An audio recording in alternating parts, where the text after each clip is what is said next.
Welcome into Moving the Chains. I'm Kevin Thomas here alongside Jerel, Hendricks. We've got an off-season episode for you guys. We've got a very special guest, the new head coach of the Newberry High School Bulldogs, Cedrick Jeter. Coach, how you doing today? Oh, man, I'm great. Just another day in paradise here at Newberry. That's right. We appreciate your time. We really do.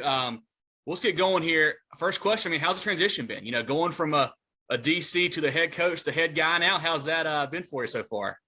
It's been busy. I signed up for it, so I can't complain. But it's just been more paperwork, just keeping me busy. Ready to get back on the grass, to be honest with you. That's right. Yeah. So spoken like a true coach, getting back out there on the grass. But we want to get some background information from you, Coach Jeter. Can you tell the listeners and us how you got started with your coaching career? Well, as you guys probably already know, I'm a junior high grad, won a couple state championships in high school, not to brag. Probably one of the best teams in Union. So I know some guys from Union. Listen, our class was the best class that ever come through Union. Let them know. It's the Roscoe Crosby class, but we had a bunch of good players on that team. A bunch of great coaches in the program. They left and went to head coaches other places. But, that was kind of my start. And I got the football bug in Union, and I just kept it from there.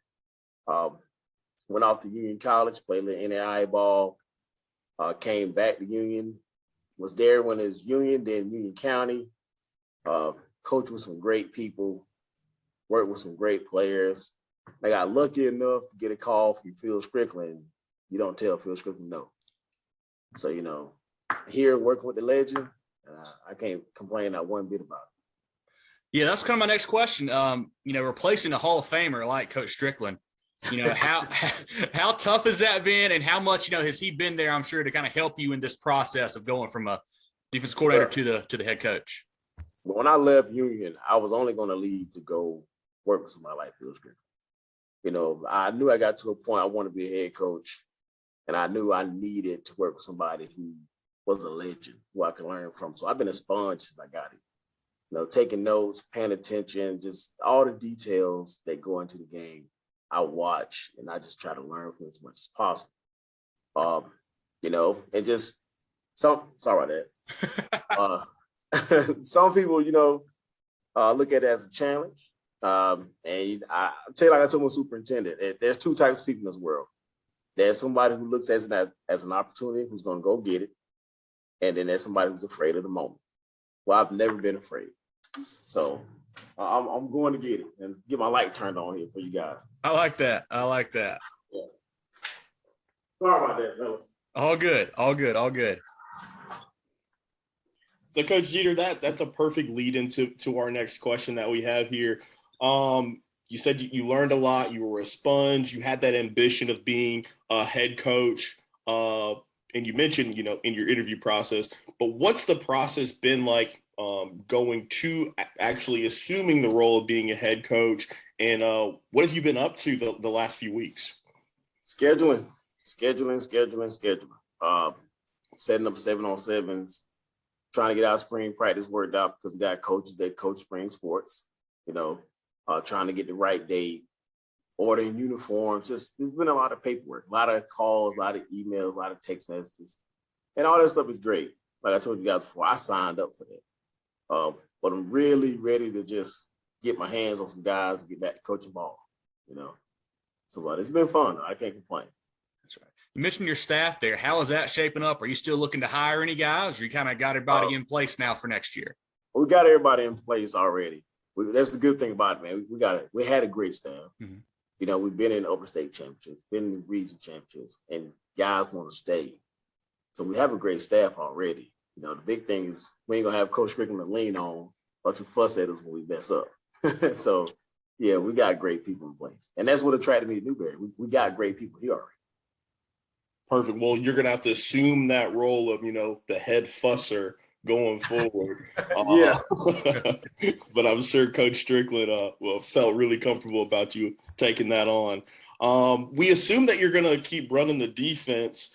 Do you guys plan on changing the offense, or do you have a different philosophy coming in for next year?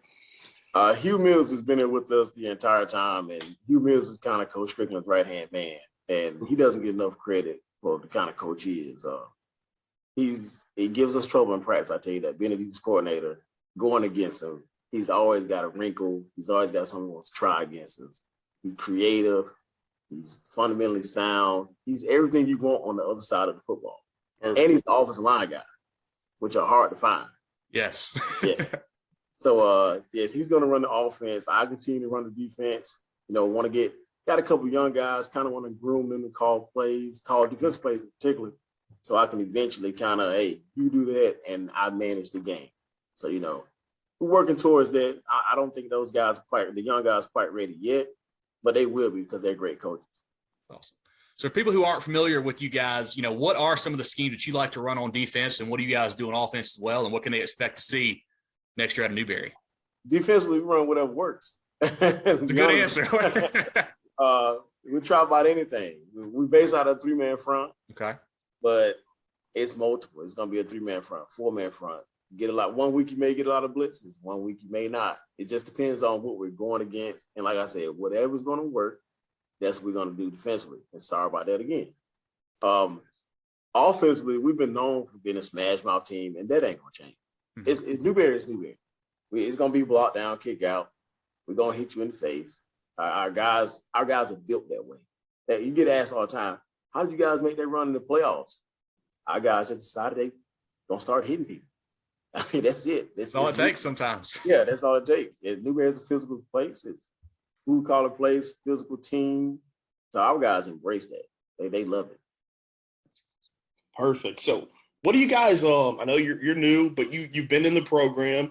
Can you tell the listeners about some of the guys that you have coming back for next year's team, and who should we really be looking out for?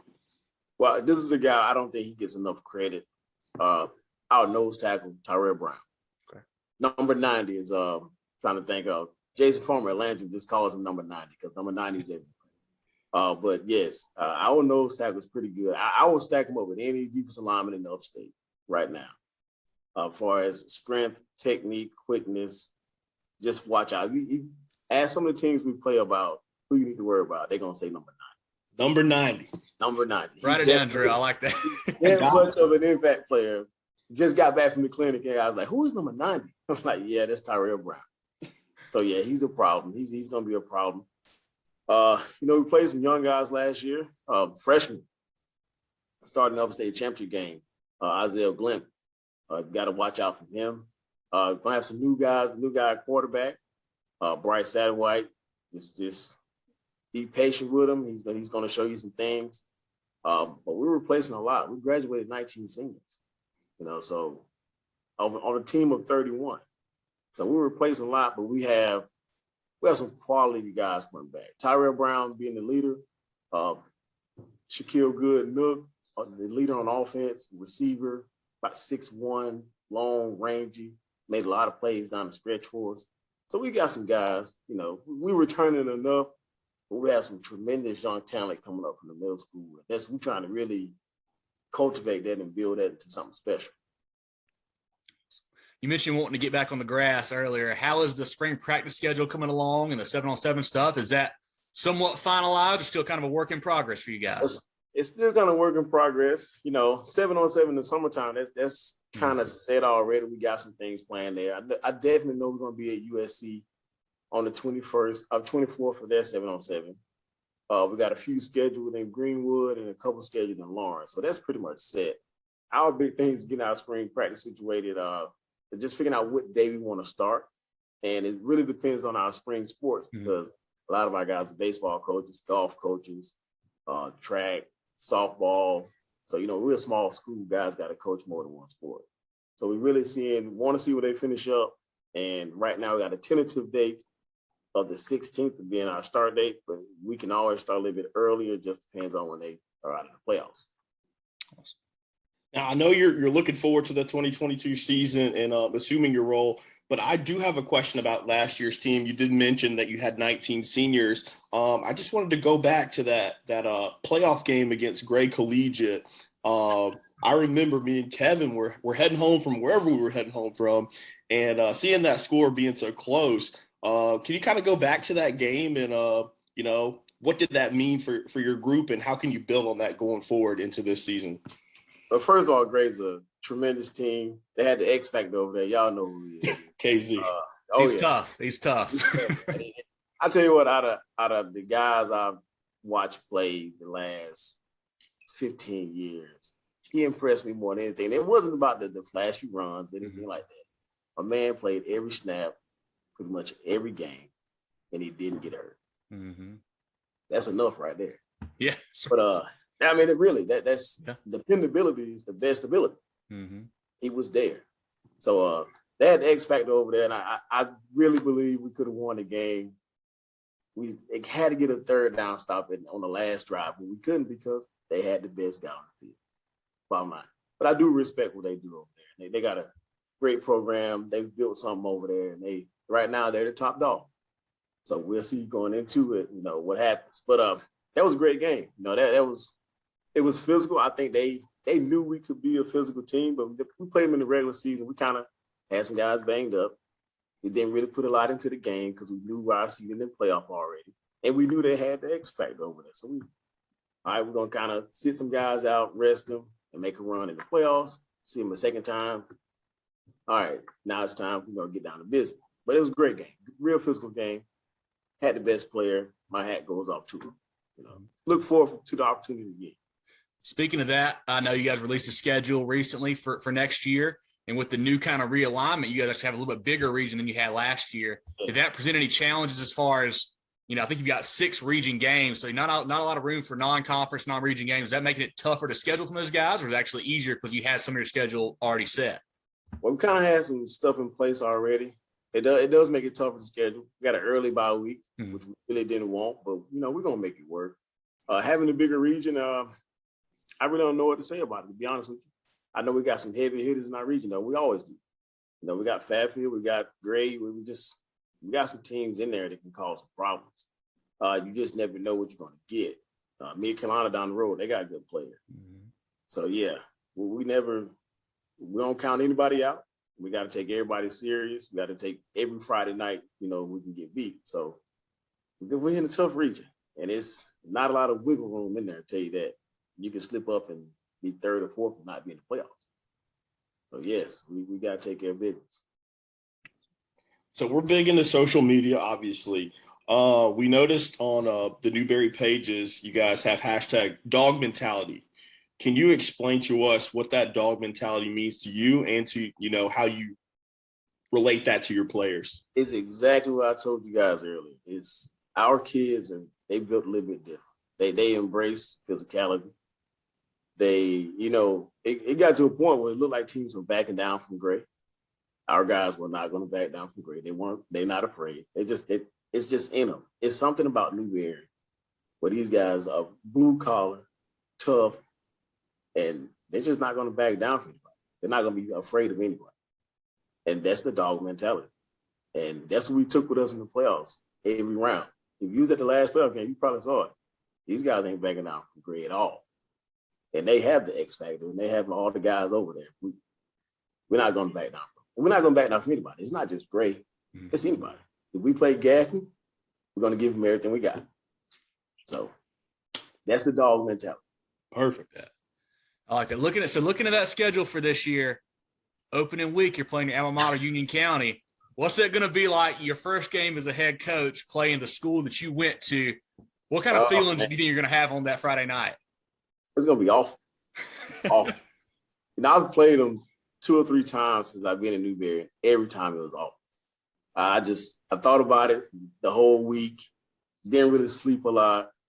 Stuff pops up in your Facebook feed or your Twitter feed from when you was working there. Like, what the world? Big brother's watching, right? But no, man, that's a Union's a special place. And I hate they had a rough year last year, but if you look at the coaches around our state, we have a coaching tree of our own. Like, you look at Stuart Young and Centel Peak and all these other coaches, we have our own coaching tree in Union. Mm-hmm. So it's a special place, man. It means a lot to me. And, going over there, or them coming here and we're playing them in the first game, that's a big deal to me. Of course, we want to win. But if there's any other team I want to see win games, it's Union. It's just that's home, that cultivated me, that that mentality, that drive I have came from there. So it's going to be a big game. We want to come out. I still, got some buddies over there on the staff, got some relatives playing. We want to knock the crap out of them. But to be honest with you, it is what it is. They know my mentality. We're going to try to lay them out. Then after the game, we're going to hug and shake hands and take pictures. But during the game, we try to it's like playing your brother. Yeah. So that's what it's like. Yeah, can you kind of tell us, you touched on it a little bit earlier in the interview, but kind of tell us about those state championship teams you played with and those special players and Kyle Browning and Roscoe Crosby. We may have some young listeners who might not understand how good you guys were.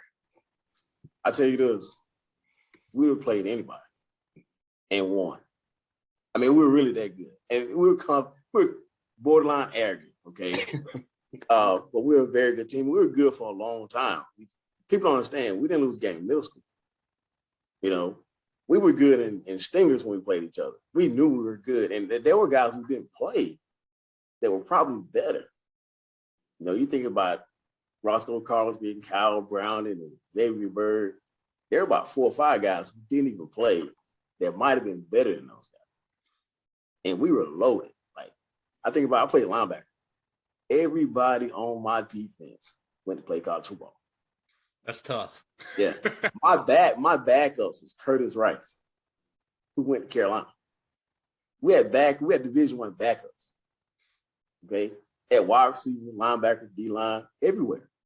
They would come in the game and they would score more points than the starters did. Yeah, I mean, it was nuts. Just thinking about it, I felt sorry for the teams we played. To be honest with you. I think about Mozzie Drum. He played quarterback in career. I feel sorry for him now. What he had to go against. It was crazy, man. Yeah, Union is one of the premier programs. Like growing up, that was the school. You guys were nasty. They were. I mean, we look forward to going out there and punishing people. Yeah. Yeah. So, and then we all have that same mentality. I talked to Stuart Young last week. He still has that same mentality. He wants to go out here and punish people. I mean, that's just where we grew up. So, tough place. It's a great place. But now, was that something that you want to implement, that experience and that pipeline? Is that something that you were trying to implement at Newberry currently? Oh, yeah. I mean, you always want to win. And, what we had in Union was special, man. It was more than just winning games on the field. We won in the classroom. We had great coaches who they were from Union, so they instilled that toughness and that tradition in us. We have a saying in Union, tradition never graduates. And yes, we want to instill that same type of mentality in Newberry, but Newberry's already had that. We don't have to copy what Union did. Newberry's already had its own tradition. Sam Barrett was great. Bill Strickland's been great. Mike Ware's been great here. They've had great players. We don't have to copy and emulate Union at all. We have our own thing. And that's that dog mentality. This blue collar town and these blue collar kids, they got their own thing already. We want to blow it up the way Union had theirs. We want to have our moment in the sun, I guess. Because we've been to the upper state championship several times. We just never won it. We need to win one and maybe one turn into two turn into 3. And then people talk about Newberry the way they talk about Union or Burns or Dutch Fork, whoever. But we got our own thing. We don't have to copy you. That's awesome. Well, Coach, we know you're a big family guy. How long until we see one of your little ones out there on the field with you? Oh, man. Whew. Well, my oldest one is 7 now, going on 8. And he thinks he's a basketball player. Yeah, he thinks he's basketball. And I kind of let him do his thing. I'm not going to be that parent to force him to play football, but he thinks he's a basketball player. And he's all right. He's pretty good at it. And he's decent at baseball. I really haven't pushed football yet, but I took a helmet home yesterday just to see.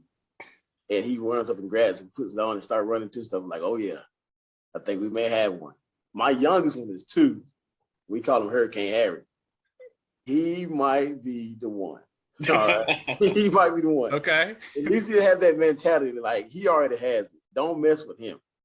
All right. He wakes up kicking, punching. He's ready to roll at 6 a.m. in the morning. So I know he's going to be the one. He's going to be real tough. He might hurt somebody. My oldest son, Trent, he's pretty good too, though. And he loves sports, but he thinks he's a basketball player. So we'll see. Very nice. All right, Coach. So what are some goals that you have for this 2022 season? Whether it be playoff run or in the classroom, just kind of lay out your plan for this upcoming season for your kids. Well, definitely in the classroom. We want to make sure guys are doing what they're supposed to do. Want to make sure guys are reaching their ceiling. We're not saying that everybody's got to be Albert Einstein, but we want to make sure you do the best you can do. Our main goal is win every Friday. That's our main goal. That's our number one thing. We want to win every Friday. So when we step out there on the field, we're trying to win. We're going to do whatever we got to do to get the job done. Just saying we have a goal of reaching the playoffs, doing this and that, I ain't going to put that out there because it's Newberry. In Newberry, there's one thing that we need to do. We need to win the state championship. And I ain't putting I'm not trying to put too much pressure on myself, but we've been at the doorstep so many times. We got to get over the hump. We got to find a way to get over the hump. And I ain't putting a timetable on it, but I think we got a chance here in the next few years. We got a window where we can actually get to that point and get over the hump. So that's my big focus. Let's get over the hump. Let's get one. We know what it tastes like then. All right, let's go back and let's get us another one. Let's try to build something that's, kind of long-term and sustainable. So we got a chance. We got some guys coming. I like that. Well, Coach, it sounds like Newberry is in great hands for sure. Jerel, any other questions for Coach Jeter before we go on for the day?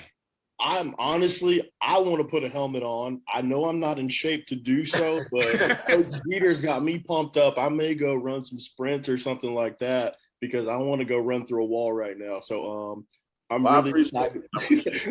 I'm really excited about Newberry. Replacing a legend is there's big shoes to fill. But what we've learned about you today, Coach, I don't see any situation where there's going to be any drop off. And I'm a new fan of, and I got that dog mentality, so I may have to throw that hashtag in the bio or something. Oh, no problem. Go ahead, man. Use as much as possible, man. Appreciate you guys, man. Just give me an opportunity to come and talk. Like I said, I'm always this passionate about ball, man. It's just a union in me. I guess it is what it is, But definitely appreciate the opportunity. Yeah, we appreciate you, Coach, and all you listeners out there. Definitely check out Coach Jeter and Newberry on Twitter and all the social media sites. He does a good job of keeping things updated on there for you. So definitely follow them on all those places. And Coach, we really do appreciate your time today. We look forward to stopping by either a practice or a 7-on-7 or something like that and coming to get to know you and shaking your hand and whatnot. But looking forward to talking to you again soon and catching the game next year. All right, well, good. We appreciate it. All right, thanks, Coach Jeter. Talk to you soon. All right. Talk to you guys later.